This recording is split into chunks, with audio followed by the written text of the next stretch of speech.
bonjour. Vous allez regarder une nouvelle émission baptisée Introspection qui a pour vocation d'interviewer sur la nouvelle télé Be Smart for Change des dirigeantes et des dirigeants sur leur savoir-être. Ce qui m'intéressait, c'est de capter leur personnalité, de leur permettre de libérer la parole, chose qu'ils n'ont pas l'habitude de faire usuellement, et de vous permettre de les connaître sous un autre prisme. Aujourd'hui, j'ai le plaisir d'accueillir Mathieu Gobi. Alors Mathieu, on a beaucoup entendu parler de lui pendant les JO, car nous avons tous, à travers le monde, admiré ce ballon extraordinaire, et il en est le concepteur et l'inventeur. A tout de suite avec Mathieu Gobi. Mathieu Gobi, bonjour. Bonjour Lucille. Je suis ravie de vous accueillir. Vous êtes la star de l'année, la star de l'été, la star des JO. On sait aujourd'hui, parce que je vous ai présenté en amont, que vous êtes l'inventeur de ce ballon, on a vu tout au long de l'été, qui ont bercé les Jeux Olympiques. Alors on va en parler bien sûr, mais on va d'abord parler de vous, petit garçon. Vous étiez déjà attiré par les ballons comme ça? Comment c'est venu? Je pense comme tous les petits garçons, plutôt ballon de foot. Oui, et ça s'est mis à grandir à un moment donné. Qu'est-ce qui s'est passé? Voilà, c'est ça. Non, le ballon et la montgolfière, c'est arrivé très tard. C'est arrivé alors que j'étais en école d'ingénieur, donc à l'âge de 20 ans à peu près. Une opportunité parce qu'un très bon copain qui est devenu mon associé habitait près d'une base de décollage de montgolfière. Et il m'a proposé qu'on fasse un vol, et on a fait ce vol ensemble et on a adoré. Et on s'est lancé après, on a passé notre brevet d'aérostier, et c'est comme ça que l'aventure du ballon a commencé. Alors juste avant, on va faire un petit peu de rétro-pédalage en arrière.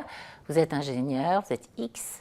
C'est votre papa qui voulait que vous soyez X, ou c'est venu tout seul comme ça, par vocation? Alors il se trouve que mon père a fait l'X, effectivement, dans les années 60. Lui était issu d'un milieu assez défavorisé, puisque son père était un maçon italien qui avait immigré dans les années 30. Sa maman était concierge d'immeuble. Donc il a étudié dans des conditions difficiles. Il était à Marseille, au lycée Thiers. Et il avait été repéré par des profs de maths qui lui avaient dit « il faut que tu continues, il faut que tu fasses des études ». Et il avait réussi donc le concours de Polytechnique, et ça l'a vraiment amené à s'épanouir dans son métier d'ingénieur. Il a fait carrière à la SNCF, notamment après dans les filiales de transport routier, où il est devenu chef d'entreprise. Et donc oui, c'était un exemple de réussite, et puis un exemple de curiosité. Oui, c'était certainement un modèle pour moi. Ma maman aussi était très motivée pour que je fasse des études brillantes. Pour elle, je pense que c'était naturel et important voilà, que ses enfants fassent des études brillantes. Donc les deux m'ont poussé, mais sans jamais que je ressente aucune pression non plus sur une réussite nécessaire. J'en avais pas vraiment besoin parce que en fait, j'étais moi-même très motivé. Je pense que les études scientifiques me convenaient très bien et répondaient à la curiosité que j'avais d'essayer d'un peu mieux comprendre le monde. Alors, je pense que pour certains, ça passe par la philosophie. Moi, ça passait plutôt par les sciences. J'avoue que voilà, quand on prend un virage avec une voiture, comprendre ce qui se passe en termes de force, de vitesse, d'énergie. Ça vous anime? Oui, alors peut-être que ça me rassure parce que je me rends compte que je ne conduis pas mieux que des gens qui ignorent complètement tout des lois de la mécanique. Donc ça rend modeste, mais au moins, voilà, ça me donne le sentiment d'appréhender les phénomènes qui régissent le monde, au moins dans la physique, dans la mécanique, donc dans des choses concrètes qui sont indéniables. Et vous-même, vous avez des fils, je crois? Oui, j'ai 2 fils et une fille. Voilà. Et vous avez projeté le métier d'ingénieur pour eux, ou le laisser libre finalement? Non, vraiment pas forcément. En plus, j'ai 3 enfants et ils sont tous les 3 très différents. Alors que voilà, ils ont les mêmes parents, ils ont le même environnement d'éducation, et pourtant ils sont très différents. Et je pense que il faut s'appliquer à ce que chacun s'épanouisse vraiment Bien dans sûr. son registre. Moi, c'est comme ça que j'ai été élevé. J'ai vraiment senti une très grande liberté. D'ailleurs, j'ai un frère et une sœur, et on a chacun suivi un parcours différent, puisque moi j'ai fait des études de sciences, mon frère de commerce et ma sœur d'art. Oui, Donc effectivement. voilà, il manquait plus que quelqu'un qui rentre dans les ordres Et la boucle ou était peut-être un bouclée. militaire, voilà. Voilà, et la boucle était bouclée. Mm. On retrouve ce côté indépendant chez vous dans le fait que vous êtes un entrepreneur depuis toujours. Vous n'avez pas vraiment été salarié ou pas longtemps. Non, jamais. En Jamais, fait, voilà. il se trouve que voilà, j'ai créé. C'est quelque chose quand même cette indépendance, cette Oui, liberté. oui, c'est vrai, mais c'était pas un but en soi. Mhm. C'est plutôt les circonstances qui ont fait que j'ai été amené à créer ma société avec mon associé, parce qu'on avait à cœur de réaliser donc ce projet, ce prototype de ballon captif, et qu'il n'y avait pas de société dans lesquelles on aurait pu faire ça ou apporter ce projet. Donc on était une sorte de start-up avant l'heure, parce qu'à l'époque, on ne parlait pas de start-up. Et il y avait très peu d'ingénieurs qui créaient leur société en sortant d'école. Aujourd'hui, c'est beaucoup plus courant et c'est formidable, parce que j'encourage tout le monde à tenter l'aventure, surtout que quand on est jeune, on ne risque pas grand-chose. Et c'est un peu l'approche qu'on avait. En réalité… Vous ne pensiez pas que ça allait durer 30 ans et qu'il y allait avoir un… Non, alors… Même si vous en rêviez peut-être. Oui, en fait, on ne se projette pas aussi loin que ça, évidemment, sûr. quand on est aussi jeune. On a juste envie d'essayer. Envie d'essayer. Et là, il y avait une entreprise qui était à la fois technique, puisqu'on réalise un prototype donc d'une machine, on se demande si ça va marcher, et puis après commercial, où il faut évidemment qu'il y ait un sens économique pour que l'aventure se prolonge. Et on va en parler tout à l'heure, elle se prolonge encore et encore. Alors ce qui est étonnant, c'est que votre associé est votre jumeau. Ouais. Il est né même jour, même année, vous avez passé votre bac ensemble et vous avez fait les mêmes études et vous travaillez depuis 30 ans ensemble. C'est magique ça, c'est une âme sœur avec laquelle on construit sa vie professionnelle. Ouais, tout le monde rêve de ça. Je pense que c'est très important. C'est très difficile de s'associer. Oui, on parle mais je pense qu'on a avec les amis d'enfance une relation de confiance qui n'a pas beaucoup d'égal. En tout cas, moi j'ai ce sentiment-là. Et c'est vrai que ça fait 30 ans qu'on travaille ensemble, qu'on est à la fois très semblables, parce qu'on a exactement le même âge, on a vécu aux mêmes endroits, on a fait les mêmes études. On a le même signe astrologique, donc évidemment, puisqu'on est les mêmes jours. Oui. Donc normalement, les étoiles devraient nous pousser dans la même direction. Et en même temps, on est assez complémentaires aussi. On a des goûts un peu différents, des appétences un peu différentes. Et c'est à la fois voilà, cette complémentarité et aussi des liens communs qui font que l'association fonctionne. C'est une grande chance d'avoir une association réussie parce qu'on sait à quel point c'est difficile. Mathieu, on va marquer une petite pause et on se retrouve juste après. Donc Mathieu, on l'a compris, vous êtes à l'initiative de ce ballon que nous avons vu pendant les Jeux Olympiques et j'ai cru savoir que le jour 1 du lancement, vous n'aviez pas fait de répétition. Oui, on n'avait pas essayé en vraie grandeur sur place l'ensemble du dispositif. Alors comment vous étiez, qu'est-ce que vous ressentiez? Parce qu'il y avait quand même des milliers de yeux qui vous regardaient là. Oui. Alors c'était stressant, évidemment. C'était aussi enthousiasmant de voir l'instant fatidique approcher. Parce qu'en fait, on se projetait, moi je me projetais depuis presque 18 mois sur, le soir du 26 juillet à 23 h, on va avoir les 2 derniers relayeurs de la flamme, ils vont arriver, ils vont se pencher. Et là, il faut appuyer sur le bouton, il faut que ça s'allume. Et il pleut des cordes. Et puis après, après il y avait la météo, il faut appuyer sur l'autre bouton et il faut que ça décolle. Et effectivement, c'est très étonnant de voir comme ça une échéance s'approcher de façon inéluctable, d'avoir tous les aléas du direct, de conserver la surprise aussi vis-à-vis de presque tout le monde. On était une équipe très restreinte à connaître l'existence du ballon et ce projet de faire voler la vasque. C'était évidemment très ambitieux. Les gens qui ont pris cette décision chez Paris 2024 ont eu beaucoup de culot, moi je trouve, mais ils ont eu raison, puisque la magie a opéré, tout a bien fonctionné, et que la surprise a été complète et que l'effet, il a dépassé même ce qu'on attendait. Donc beaucoup de stress, beaucoup de satisfaction, beaucoup de soulagement aussi, au moment où tout se passe bien. Et alors ce ballon, donc, il sert à plein de choses. Oui, alors ce ballon, c'est ma spécialité.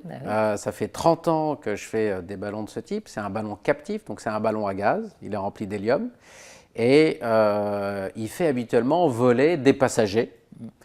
C'était la vocation première de ces ballons. C'est quoi la hauteur? 300 mètres, non? On vole à 150 mètres, 150 la plupart du temps, et parfois jusqu'à 300 mètres. 150 mètres, on emporte 30 passagers toutes les 10 minutes. Et on installe des ballons de ce type dans des sites touristiques. Soit des grandes villes, dans des parcs. Donc Orlando, je crois que vous êtes à Orlando. On est à Orlando, à Disney. Donc ça, c'est des sites touristiques majeurs. Il y a Disney Orlando, il y a Disney Paris. Il y a des grandes villes. Il y a Paris avec le ballon Generali. Il y a Berlin, il y a Budapest. Et puis après, il y a des parcs d'attractions. Il y a des sites archéologiques. On a un ballon au temple d'Angkor, au Cambodge, qui est magnifique. Et ça, c'est très populaire. Les gens adorent. Oui, alors ces ballons, ça fait 30 ans que j'en fais. J'ai commencé à Chantilly, près du château, et puis après sur les villes et sur les sites touristiques. En fait, c'est l'aéronef le plus écologique au monde. Hein, oui, puisque, et l'écologie, on sait que c'est quelque chose d'important. Voilà, et c'est devenu de plus en plus important. C'est une installation qui est entièrement électrique. Hein, le ballon vole, en fait, c'est l'hélium qui est plus léger que l'air et donc qui fait monter le ballon. Et après, on a une petite machinerie électrique qui le fait redescendre. Donc, on est dans quelque chose qui est très doux, qui est totalement silencieux, qui émet quasiment pas de CO2, un tout petit peu d'énergie pour faire redescendre le ballon. Donc, c'est un message aussi de respect de la nature, de l'environnement. C'est une façon de s'élever qui est douce, qui est accessible à tout le monde. Ce n'est pas une aventure, on n'est pas en train de faire une cascade. Donc les gens y vont en famille, on a des grands-parents qui amènent leurs petits-enfants, et tout le monde apprécie. Il y a ce côté universel qu'on a retrouvé à l'occasion des Jeux Olympiques, puisque effectivement, on a constaté là que de s'élever, de voler, ça n'est jamais anodin. Il y a quelque chose qui est du domaine du rêve un peu. Exactement, c'est onirique, c'est presque magique parce qu'on a cette masse qui s'élève comme ça. Et alors le ballon, il est encore plus magique parce qu'il n'y a aucun bruit. On n'est pas en train de brûler un combustible ou de mettre en œuvre des énergies extraordinaires. Ça a l'air comme ça, en réalité, naturel. Absolument. Et pourtant, de voler, ça ne l'est pas forcément. Donc, il y a quelque chose qui est assez fascinant, qui est universel. Et moi, ce qui m'a beaucoup touché à l'occasion des Jeux Olympiques, c'est de voir cette unanimité qui est assez rare, où tout le monde a apprécié, tout le monde a trouvé ça beau et même émouvant. Il y a quelque chose complètement. Voilà, d'universel, de naturel et d'émouvant. Et puis, il y avait cette formidable idée de faire voler la vasque tous les soirs. Donc, en fait, au coucher du soleil, d'avoir ce décollage qui fait un peu le pendant entre le soleil qui se couche et puis une sorte de monument lumineux qui s'élève. Alors, tous les soirs, vous n'aviez pas le même stress que le premier jour. Vous étiez confiant avec la machine ou le stress vous a accompagné alors, pas forcément le stress, mais on va dire l'enjeu. L'enjeu a perduré. Hein. Effectivement, avant les Jeux, je me disais que si tout se passait bien, le jour de l'inauguration, on aurait fait 90% du chemin. Et en réalité, tous les soirs, on rejouait, l'enjeu était à nouveau là. Parce que c'est comme un spectacle. En fait, je me suis senti très près d'un acteur de théâtre. Oui, c'est ça. Tous les soirs. Alors, ce qu'on n'avait pas anticipé, c'est que les spectateurs étaient là. Les gens sont venus spontanément. parce que ce n'était pas non plus une convocation, etc. On avait dit que le ballon décollerait au coucher du soleil, donc il n'y avait même pas d'horaire très précis. Mais ils étaient là. Et ils étaient là, et en on fait, assiste à un coucher de soleil. Ils sont venus assister au décollage au plus près. Hein, donc, on pensait que les gens verraient, puisque l'intention c'était que la vasque soit mise à disposition du plus grand nombre. Ça, c'était l'intention du designer, Mathieu Lehanner, retenu par Paris 2024. Mais on pensait que les gens le verraient comme ça en l'air. En réalité, ils sont venus pour assister au moment magique du décollage, à ce qu'ils avaient vu à la télé et ce qu'ils voulaient revivre eux-mêmes en vrai. Quelle satisfaction pour vous et votre associé, ça a dû être formidable. On va faire une autre pause et on se retrouve juste derrière. Merci.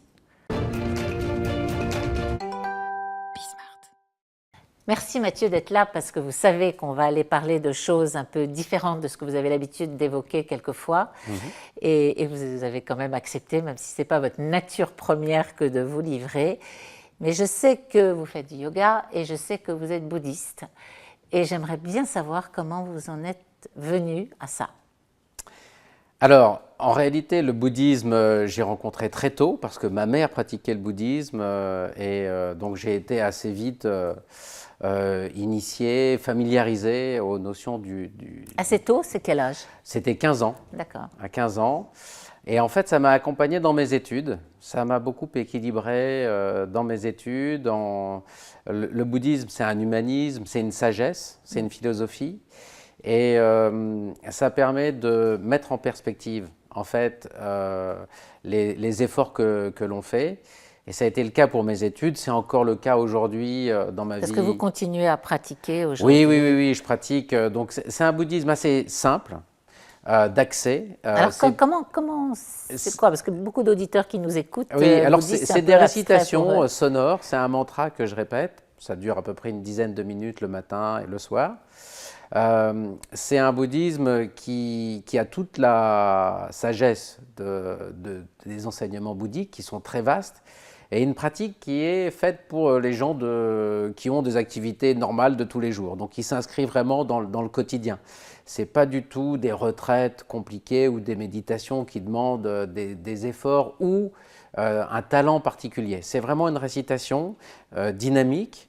Du même mantra? Du même mantra. Depuis toutes ces années où... Oui, il y a un mantra et puis il y a des extraits d'un sutra qui est le Sutra du Lotus qu'on considère comme étant le cœur de l'enseignement bouddhique qui résume les grands principes bouddhiques, donc essentiellement la causalité, hein, donc toute cause a un effet, tout effet a une cause, donc ça entraîne le karma, ça entraîne une certaine approche de la vie, une grande responsabilité vis-à-vis des phénomènes qui apparaissent. Et donc cette pratique, elle permet pour moi, hein, de s'inscrire de donner du recul à ce qu'on fait, de s'inscrire dans des buts plus grands, de partager ces buts, de comprendre aussi, de s'interroger, de faire attention à ce qui nous arrive. Et il y a aussi quelque chose de très important dans le bouddhisme, c'est cette tradition d'échanger avec les autres sur les expériences que l'on fait. Donc, savoir... C'est-à-dire que vous vous retrouvez en groupe? On fait des réunions, une fois par mois où chacun partage un peu ses expériences. Ça, la parole est libérée. Donc Oui, et puis l'idée, c'est de montrer comment, par l'expérience, on peut illustrer des principes bouddhiques.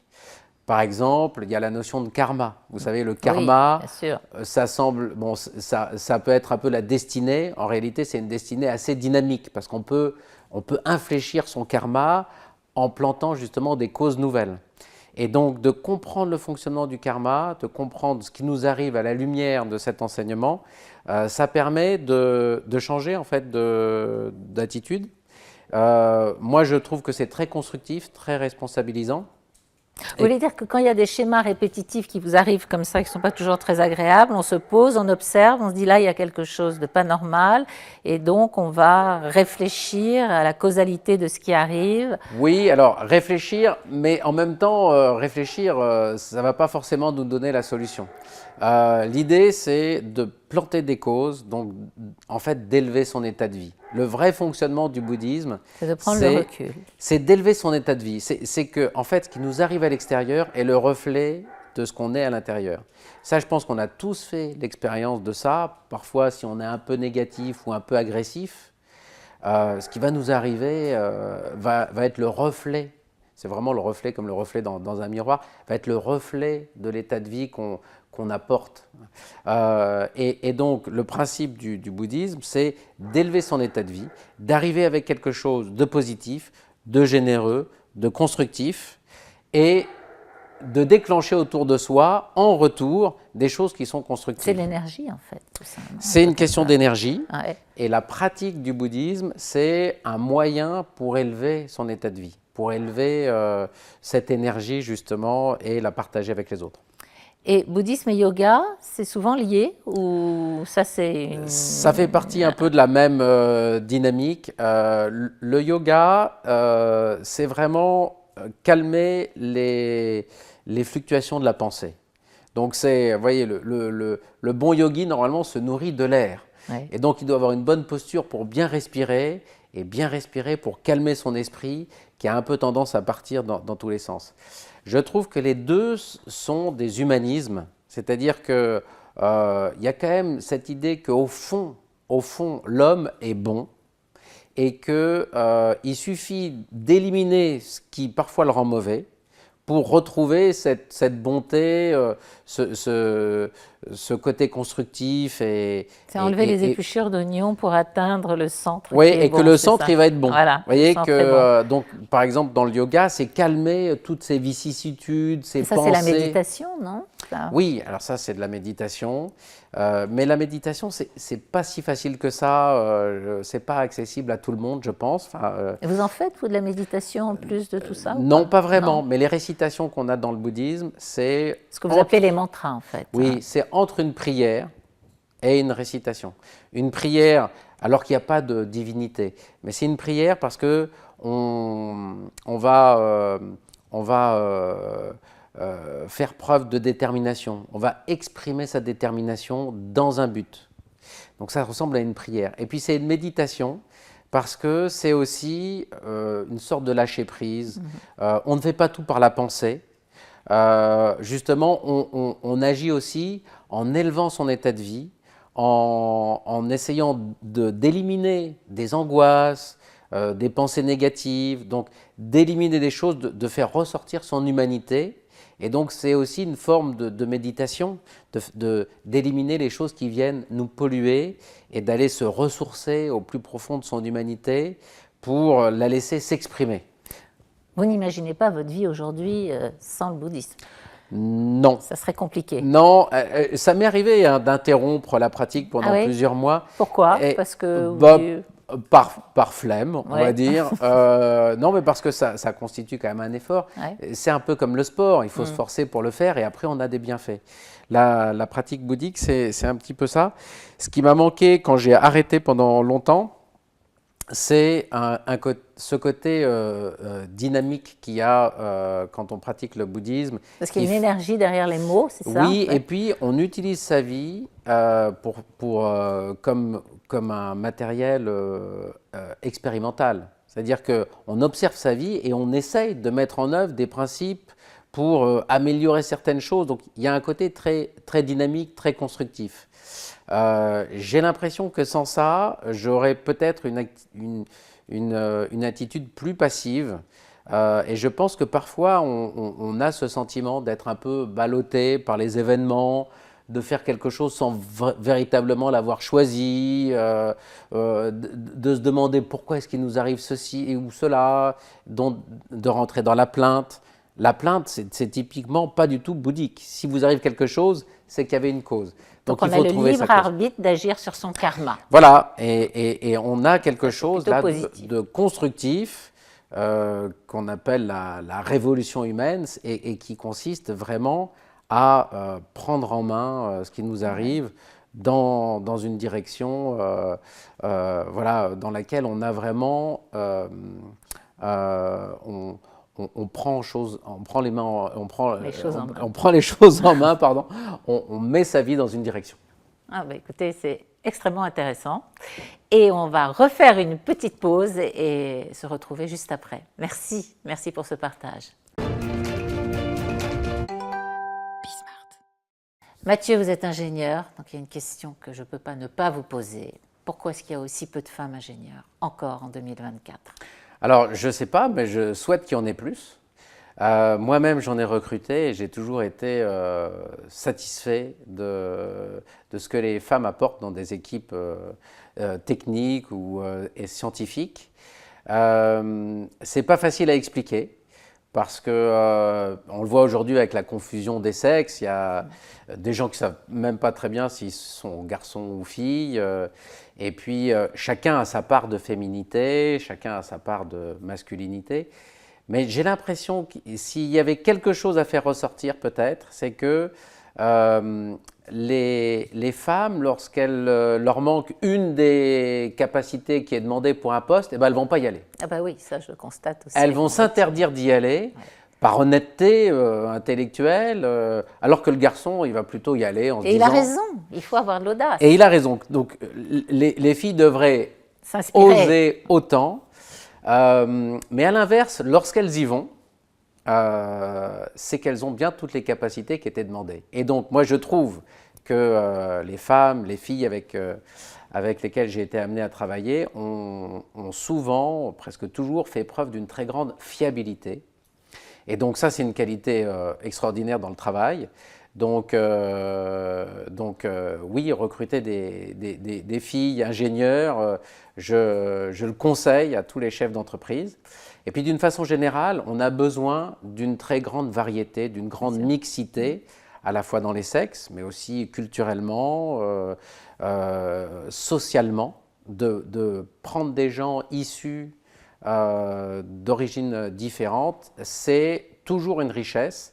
On ne sait pas très bien à quoi elle va mener, mais en réalité, on est souvent surpris. Et agréablement surpris. Et agréablement surpris par ce que ça apporte à une équipe. Merci Mathieu de vous être prêté à cet entretien. Je sais que ce n'était pas facile pour vous au début de vous livrer comme ça, mais vous l'avez fait et j'y suis très sensible. Merci à vous tous les auditeurs et rendez-vous dans un mois pour une nouvelle émission Introspection avec une invitée de marque.